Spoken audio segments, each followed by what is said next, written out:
Hey guys, and welcome back to my channel for another midweek mystery video. This week we're covering the case of Robert Dennis Blair Adams, or just Blair Adams as he was known to family and friends. In July of 1996, the body of Blair was found in a car park in Knoxville, Tennessee, but it's the actions in the week before Blair's death which make this such an interesting and strange case. You see, Blair wasn't from Knoxville, Tennessee. Blair was from Surrey in British Columbia, Canada. Blair was generally described by friends and family as a cheerful and friendly guy, but in the weeks before his death, his demeanour had completely changed. They started to say that he was moody, slightly aggressive, he hadn't slept in weeks, he was paranoid, he thought somebody was following him and trying to kill him. A direct quote from his mother says, "Something was obviously very much the matter. He hadn't been sleeping well, something was wrong. I asked him numerous times what was wrong and he said, I don't think I should tell you about it."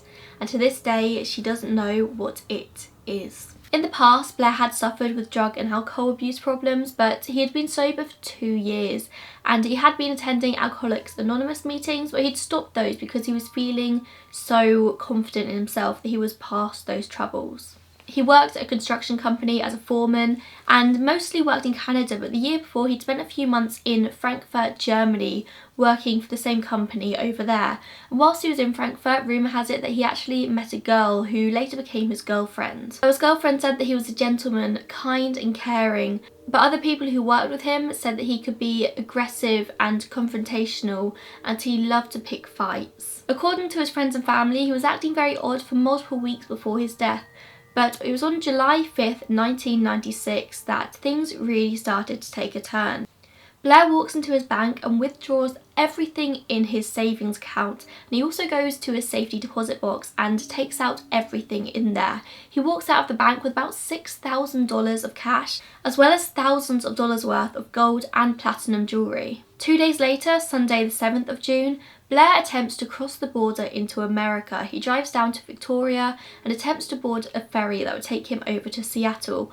However, the US Border Control stopped him. He was a lone man travelling with thousands of dollars of cash that he couldn't really give an explanation for, and he also lied to them about his previous drug and assault convictions. He told them he had no criminal history when he actually did, so they turned him away. But that wasn't his only attempt to cross the border that day. He was also found by other border guards trying to walk across the border. They found him sort of dazed, covered in cuts and scratches. He just seemed very confused about what he was doing, and they stopped him and turned him away. But also close to where he was found, they found a blue car as well that had been reported stolen multiple days beforehand.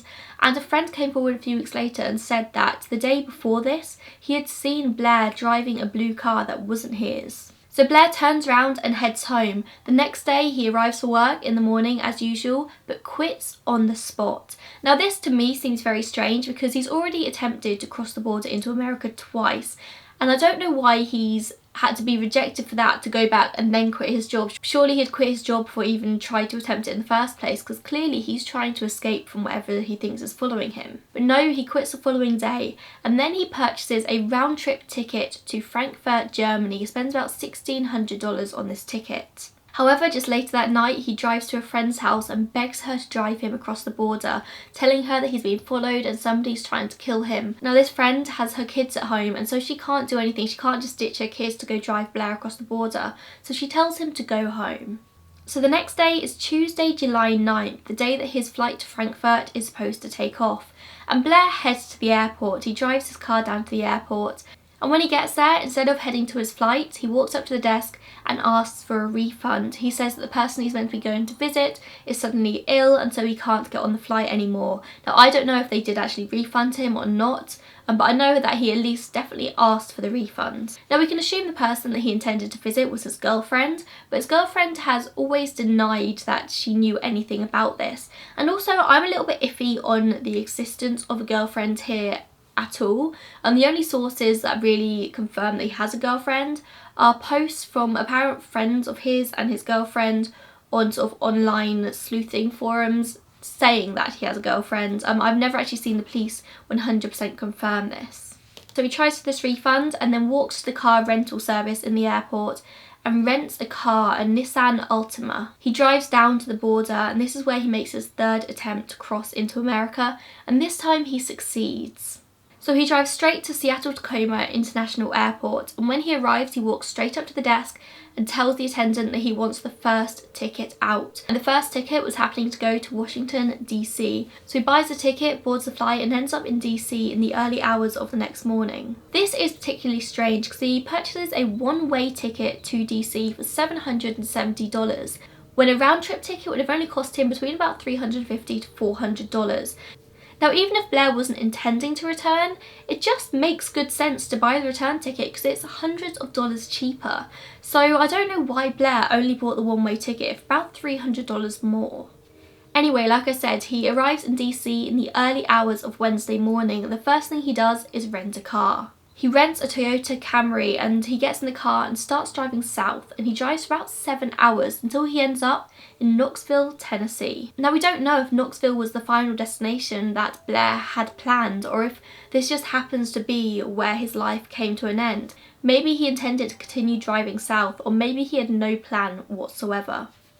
The first confirmed sighting of Blair in Knoxville comes from a gas station attendant at about 5:30 p.m. Blair fills up his car with gas and then starts having some trouble. The key to his car isn't working. Now, I don't know if the car was unlocked and Blair just couldn't get the key to working the ignition, or if the car was locked and he just couldn't get into the car. But either way, the key that he had in his hand would not do its job.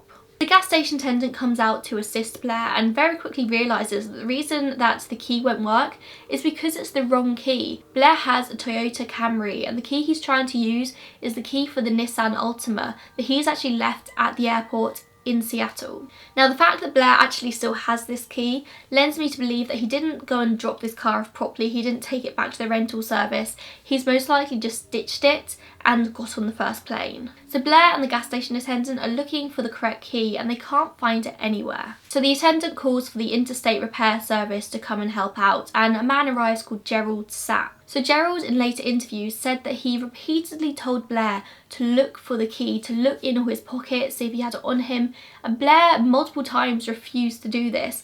Blair was 100% convinced that the key he had in his hand was the right key for the car. So eventually Gerald gets the car towed to a nearby auto shop and he drops Blair off at the Fairfield Inn. Gerald says that originally Blair got out of the car without his bags, but then Gerald had to run the bags to him. Blair was just not all there really. A direct quote from Gerald says, "He didn't appear to be messed up, he didn't appear to be on drugs, but his mind wasn't functioning correctly for some reason." Blair was caught on CCTV entering the Fairfield Inn, but his strange behaviour didn't end there. It's about 40 minutes before he even walks up to the check-in desk to buy a room. In that 40 minutes, he walks in and out of the hotel 5 times. When he does eventually order a room, he pays for it using a $100 bill, but then doesn't wait around for his change, he just walks away. The person at the desk calls up to Blair's room multiple times to try and return the change to him, but there's never any answer, and this is because Blair never even went up to his room. He just walked straight out of the hotel with his bags. He was caught leaving the hotel at 7:37 p.m. The next morning, on the 11th of July, the body of Blair Adams is found in a car park. He is found by 2 construction workers who call the police, and this is where I'm a little bit confused by things. Some sources said that he was found in the construction site, some say he was found in the car park. I'm not sure if maybe the car park was the construction site or if they were just next to each other. But yeah, there's some mentions of car parks, some construction sites. It's all very confusing. And it wasn't just a dead body they found, it was a very strange scene. Blair was lying on the ground with a shoe under his head. His shirt had been ripped open. He wasn't wearing any underwear, but his trousers and socks were lying inside out next to him, and both of his shoes are obviously not on his feet. Around him was lying thousands of dollars worth of money in German, American and Canadian currency, and lying near him was his bum bag, his fanny pack, full to the brim of gold jewellery. There was also a black duffel bag lying nearby which was filled with various maps and travel receipts, and most strangely of all, about 10 foot away from his body was the Toyota Camry key that he had lost the night before. The autopsy revealed that his cause of death was a ruptured stomach which had led to septic shock. He had a deep cut on his forehead, most likely sliced open by something like a crowbar. He was also covered in cuts and bruises, and there were some small indications that he had been sexually assaulted. Now, they could never 100% confirm any sexual assault. They said it looked like he may have been, but there was no DNA and they couldn't pinpoint when it would have happened. It could have happened that night, or it could have happened days, weeks beforehand. Tufts of his hair had been pulled out, and in his hand they found one long single strand of hair, which still is the only piece of physical evidence in this case. They did toxicology reports and found no trace of drugs or alcohol in his system, and in his stomach they found the remnants of his last meal. They say that it's very likely that after he left the hotel about 7:30 p.m, he went to eat somewhere, and still to this day they don't know where he went to eat. But in his stomach they found bits of lettuce, meat and shrimp. It's also worth noting here as well that he was never diagnosed with any form of mental illness. During the investigation, a security guard at a nearby business came forward and said that about 3:30 a.m. he'd heard a high-pitched scream, which at the time he assumed belonged to a woman. Early into the investigation, the authorities ruled out robbery as the motive. Of course they did, because Blair was lying there surrounded by all this money and a bum bag full of jewellery. They deemed suicide as unlikely, not completely impossible, but considering the extent of his injuries, it's really difficult to rupture a stomach, especially your own. Rupturing your own stomach would require a high amount of force, so whether he ran into something or fell onto something, it's not really likely. Over the years, they've played with the possibility of a car accident, a possible hit and run, which could make sense, I suppose. He was covered in cuts and bruises, but personally, I think if it was a hit and run, he would have more injuries than he had. He was clearly hit with a lot of force in the stomach, and if this happened with a car, I would most likely think there'd be a few broken bones, possibly broken ribs along with that, and there just wasn't. The most likely scenario here is that he was physically attacked by another human who would have been punched or kicked in the stomach with a lot of force. There was evidence to show that he had defended himself, the long strand of hair in his hand, and also he had cuts and bruises on his hands as well. So of course, we're going to talk about some theories here. The first theory is that Blair wasn't paranoid, he wasn't mentally ill in any way, he was genuinely being followed by somebody who intended to kill him. Now, I've seen many theories online that maybe Blair pissed off the wrong people back in Germany, and it was all involved with the drugs trade, and it was a whole, everything was interlinked. Honestly, I was reading them, they didn't make much sense to me, so I'm not going to repeat them. But one theory that I think is likely is that he may be pissed off the wrong person who was involved in drugs. Now, just because it seems likely that Blair was no longer on drugs himself, he had no drugs or alcohol in his system when he died, it doesn't mean that he wasn't still in contact with people who were. Maybe he owed a lot of money from his former drug abuse days, or maybe he just pissed off the wrong person. Obviously, this is a huge generalisation, but I don't think it's unfair to say that drug dealers are probably not the most level-headed of people. So maybe he owed money and somebody was trying to scare him into handing it over. Now, why would Blair not just hand over the money? If he's this scared and this is the case, he's just withdrawn a lot of money from his bank. Enough money that I'm sure would probably cover his entire debt, or at least most of it, or at least enough to satiate the person after him for a while. If somebody was after him trying to kill him, would they really go to so much effort to find him? If it was just a possible drug dealer scenario, then they're most likely just harm him in his hometown of Surrey in Canada. Why would they go to all that effort to follow him all the way to Knoxville? And Blair didn't make it easy for them to follow him. He was switching cars, grabbing the first flights that he could. I mean, back in 1996, there weren't things like smartphones. He couldn't have been bugged. He couldn't have been followed as easy as it is to follow and find people nowadays. I mean, it would have been a lot more effort. He rented the first car out of DC and just drove for 7 hours, and it doesn't seem like he had any rhyme or reason to how he was driving. He was just driving. He even bought that ticket to Germany, which could have been a complete decoy, him trying to shake off whoever was following him. Whoever was following him, if they were very smart and very good at what they did. This makes me think that it was a professional, a hitman or a private investigator. Without a doubt, Blair was paranoid, but just because he's paranoid, it doesn't mean that somebody wasn't after him. Something else to bear in mind though was how he died. The way he died was very personal. It was a physical, most likely a physical assault. Somebody got up close to him and physically harmed him. But if it was a hitman, somebody who was just trying to kill him, they would most likely do it from afar. And if it was involved with drugs, I highly doubt they'd leave all the money just lying around him. And also, why were his clothes taken off? This is another thing that doesn't really make much sense. The police have always said that the fact that his clothes, sort of his trousers and his socks were taken off and ended up inside out is proof that somebody else took them off. But I want to dispute this because I'm currently looking at 2 pairs of trousers on my floor, which I've taken off in the last couple of days. I need to tidy, don't judge me. And they're both inside out, just lying on the floor, because that is how you take trousers off, is it not? So I don't think the fact that his trousers and socks were inside out is an indication that somebody else necessarily did it, unless the police have more information around that, which they haven't released to the public. But let's talk about the other main theory in this case, in that Blair was possibly very mentally ill. A lot of the symptoms that he had, possible false beliefs, hallucinations, confused thinking, and a massive change in behaviour, can all be signs of something like schizophrenia, for example.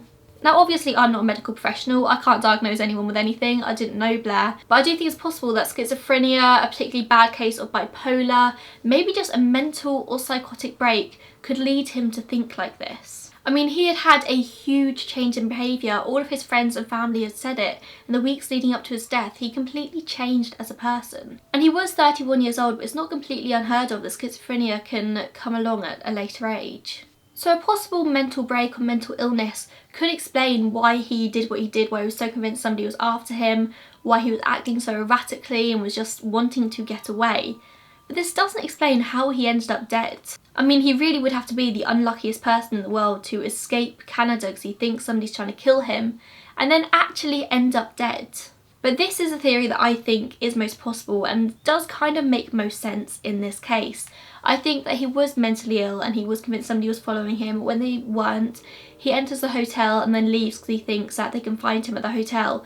And he starts wandering around. He possibly goes for dinner, we don't know where, and then just starts wandering around the town, a town that he doesn't know very well. Now he's not in a good state of mind and he's just wandering. I can imagine him muttering to himself and maybe comes across somebody. Maybe he confronts this person. I've said already that he was a confrontational person.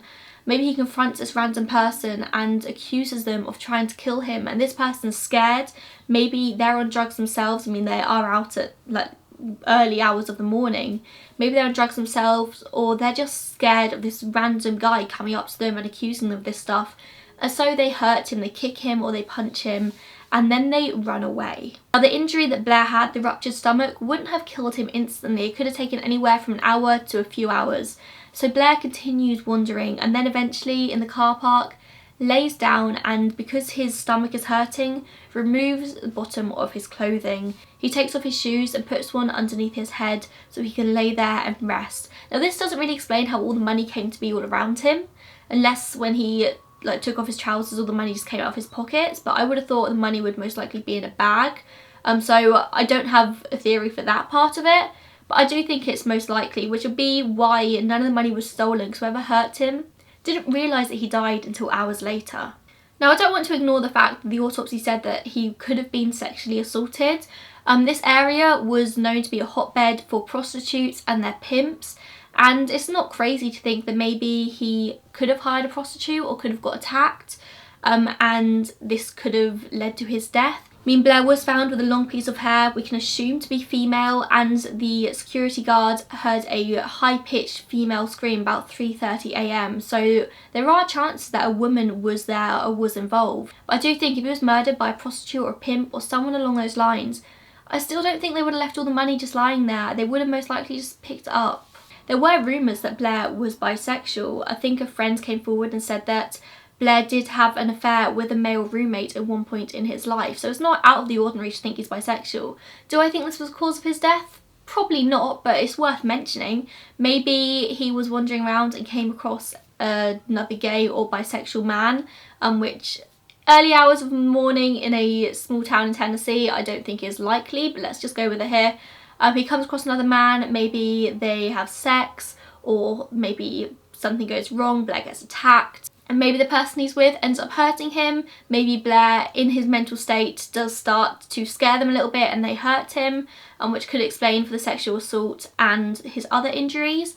Or possibly him and another man were seen by somebody who was homophobic, and this person comes forward and attacks both of them. The other person manages to run away, but Blair ends up laying where he is and dying. And the reason the other person never came forward could be because he's scared of outing himself. I mean, it's a huge fear. Now, I can't end this video without mentioning the fact that the key was found about 10 foot away from his body, the key for the Toyota Camry that he'd apparently lost the night before. And this is a huge part of this case, which I think really baffles a lot of people, but for me, I don't find that the craziest part of this case. I think there are possibly 3 reasons why Blair couldn't find the key and why it ended up where it did. Reason number 1 is that Blair, in his mental state, just thought he had the key. He was so convinced the Nissan key he had in his hand was the right one that nobody could convince him otherwise. I mean, if he was in that bad a state mentally, I don't think it's crazy to think that he did have the other key on him, but was just so convinced that he didn't, or that the one he had in his hand was the right one, that he didn't bother looking for it. Theory number 2 in regards to the key could be that he wanted to get his car taken to an auto shop or impounded or towed away because he was trying to shake off whoever was following him, maybe confuse them a little bit. If this was the case, clearly it didn't work. But maybe that was part of his plan and he was just like pretending that he didn't know where the key is when he had it on him the entire time. Or 3, he genuinely lost the key. He had 3 bags with him apparently. Maybe he put it in one of the bags and then couldn't find it and then was just confused. He'd been driving for several hours, he'd been travelling for days. I can't imagine he'd get much sleep on a plane. So maybe he just misplaced it and then found it later on. So they're my main theories in this case, but there are so many more theories that you guys can think of. So if you have any, please make sure you put them down below. It honestly blows my mind, some of the theories that you guys come up with. They are like crazy. My brain can never work that way. But do I think Blair was murdered by someone? Obviously. I think he was obviously murdered, but I don't think it was a hit. I don't think anybody was after him trying to kill him. I just think he got very unlucky. I think he was possibly mentally ill. He travelled across the country to escape death and then ended up in an altercation that ended in his own death. I don't necessarily think that whoever harmed him intended to kill him. I think they intended to hurt him, maybe in self-defence, and because he'd just eaten, his stomach was more susceptible to rupturing, and that's what happened. Now, Blair's mum has said in an interview years later that she believes that Blair travelled down to the south of America because he wanted to attend the Olympic Games, which were in Atlanta, Georgia that summer. She only said that years later, and it seems a little bit out of the blue. Why would she not say this to investigators at the time? But maybe it's just something she tells herself now to make it easier to deal with. Maybe she doesn't want to believe that her son was mentally ill or that somebody was after him. So she just tells herself that he went down there to see the Olympic Games. I mean, who are we to say that that wasn't his intention? Maybe it was, and maybe he just got hurt. But why would he not say that to people in the first place? And why would his mum not say that to investigators when he was first murdered? That is everything I have on this video for this week. If you enjoyed this, please make sure you give it a thumbs up. And as I said, put all of your theories in the comments down below. I love to read them. Make sure you subscribe to my channel, and I will see you in my next one. Bye guys.